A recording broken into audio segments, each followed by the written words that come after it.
honestly, there was so much quality in the England squad. It's such a shame, when I look back at that squad and the players that we had. Yeah, when I went there and I was looking, I was thinking, oh, there's like this is insane level of But like. why didn't it work? I don't think the formation was right. Yeah, I think the players we had. So. If we were to put our players in a I think 3-5-2. Oh my God, I think a 3-5-2. It would have like if you put in Gerrard, Scholes, and Lampard in midfield together, like. I think because I've looked at this before and I thought, how do I piece everything together?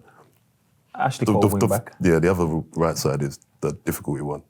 What wing back? Yeah, it could have been Beckham or is it Beckham or it could have been either. Yeah, Kieran Dyer played there. Yeah, could have been that. But I think. But Beckham's a captain, so he's going to have to play wing back. He's going to have to play wing back. And which he could do because he could run all day. And with the likes of say you Sir David now, on the by the right hand side or on the right hand side of a free, you wouldn't have had to. Well, JT would have played left, wouldn't he? You know what I mean? So you think England should have played with the three? 100%. Is that what you're saying? I think we would have seen. I think if we play a different formation, we're talking about Joe Cole different as well. I think him only having to play left wing. He's the most talented young player. English player that I've seen. Joe Cole? Yeah. Oh my God. Really? Yeah. And he's doing mad tricks. Yeah, he's doing different tricks that freestylers are doing now. He's doing them in games. And it was like, wow, someone can do that in a game. Yeah, Joe Cole was. He was.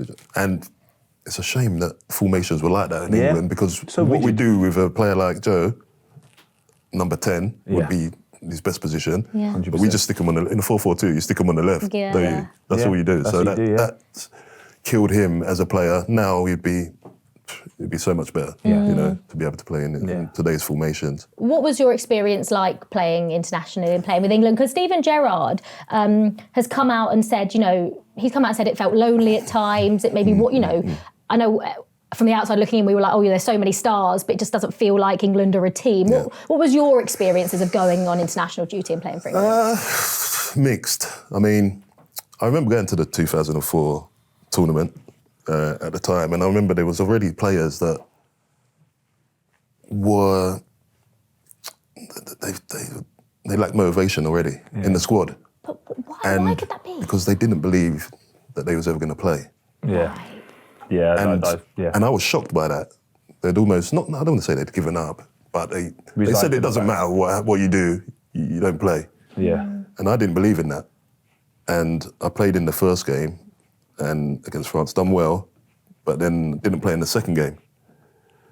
And that kind of told me that, the shirt is not kind of yours to kind of lose. There's a kind of hierarchy. 100%. And that makes it difficult. But my England career was stop-start. I stopped playing for England at 26, 27 because of my knee. Yeah. Just kind of, I didn't retire, but I just didn't feel confident to go and play extra games because I was never training and I kept breaking down with muscle injuries. So the last thing I wanted was extra games. I actually went to the 2010 World Cup at 30 under Capello because Capello kept trying to pick me for squads and I just didn't feel comfortable. Yeah. But just before the World Cup, I went on a good run of games, felt good for the first time and I thought, I think I can do it. Played 2 warm-up games, played against Mexico at Wembley, scored a goal. Played another warm-up game. Started the first game against USA. For 5 minutes into the game, felt my groin. I couldn't bear to bring myself off the pitch because I knew there were so many people saying, "Why are you taking him? Why you know?" So at half-time, I knew I was done. I mean, you managed to last until half-time, even though somehow I managed to cheat my way through the game. I didn't get tested enough that kind of left me on the floor. But yeah, I knew 5 minutes into the game that I was done. But as I said, I just couldn't bear myself. International game? Yeah. How tough was it, Ledley? Obviously, because it was your choice. Managers wanted to carry on taking you and playing you in tournaments. How tough was it to almost understand that maybe your body couldn't do that anymore and to sort of make that decision to sort of step away from? No, I mean it wasn't difficult because I just didn't feel confident enough to play the games. As I said, I'd play 3 or 4 games for my club, and if I was fit and there was an international break, they'd try and call me up. But I had a period of 3 or 4 games, normally 5 games sometimes, where something would happen. So until I kind of got way past that mark, so maybe 7, 8, 9. You get to 3 games and you're thinking... Yeah, it gets in your head. It gets in your head. And I used to pull like quads, hamstrings, groins, because I didn't train. I couldn't replicate running throughout the week. So the repetition of it, you couldn't build up the duration. Yeah, in your muscles, you're not getting that strength. I was never running throughout the whole week. I never actually run because your joints wouldn't allow you to run. So then your muscles wouldn't be prepared to. Exactly. So it was kind of counterproductive in terms of just, the same thing kind of kept happening, and there was kind of no way around it. Now, the science now.